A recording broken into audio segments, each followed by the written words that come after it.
জয় মা গঙ্গে, হর হর গঙ্গে। মা গঙ্গা উজানে বয়েছে। এদিকে সাধু মহারাজরা এখনো কিছু কিছু জন রয়ে গেছেন। আমরা গেছিলাম শিবরাত্রির দিন, তাই খুব বেশি সাধু জন আর ছিলেন না। তারই মাঝে দেখতে পাচ্ছেন এত লম্বা লাইন জুড়ে খাবারের লাইন, প্রসাদ বিতরণ হচ্ছে সেখানে। আমরা চলে গেছিলাম একটি আখড়াতে, সেটি এত বিশাল বড় এক সনুয়া বাবার আখড়া, এত পরিষ্কার পরিচ্ছন্ন চারিদিকে এবং এত তার বিশালতা, মানে সেটা বলে বোঝানো যাবে না। যারা গেছেন তারা প্রত্যেকেই দেখেছেন।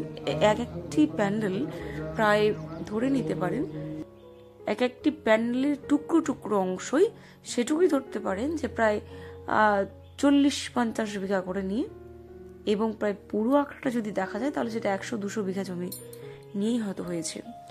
সেই সন্ধ্যাবেলায় আমরা একটুখানি বেরিয়েছিলাম, সামনে যে মেলা বসেছে সেখানে ঘুরতে ঘুরতে বিভিন্ন রকম এইসব জিনিস দেখছি। আর হঠাৎ করে মোনালিসার কথা মনে পড়ে গেল। আমি জিজ্ঞাসা করছিলাম তাদেরকে, আর তারই মাঝে দেখুন কত সুন্দর একটা গেট তৈরি করেছে, যেন সে মুঘল সাম্রাজ্যের কোনো একটা আমরা সেই শিল্প হয়েছে। আর রাত্রেবেলা ফিরে এসে আবার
প্রোগ্রাম দেখতে দেখতে হঠাৎই মনটা একটা বিষণ্ণতায় ভরে উঠল যে আগামীকাল সূর্যোদয় হলেই এই মেলার সমাপ্তি হবে, বিশ্বের সব থেকে বড় মেলা, আর আমরাও চলে যাব কাল।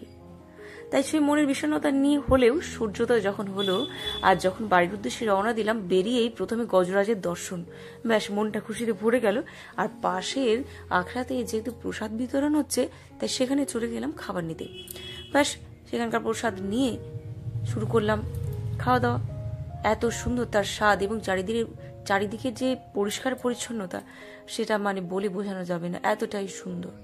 হয়তো আমরা আমাদের নিজেদের বাড়িকেও এতটা পরিষ্কার পরিচ্ছন্ন রাখতে পারবো কিনা, এত লোকের সমাগম যেখানে। সেখানে প্রসাদে ভাত, লুচি, বোঁদে, আলুর দম, কি নেই, অপূর্ব তার স্বাদ।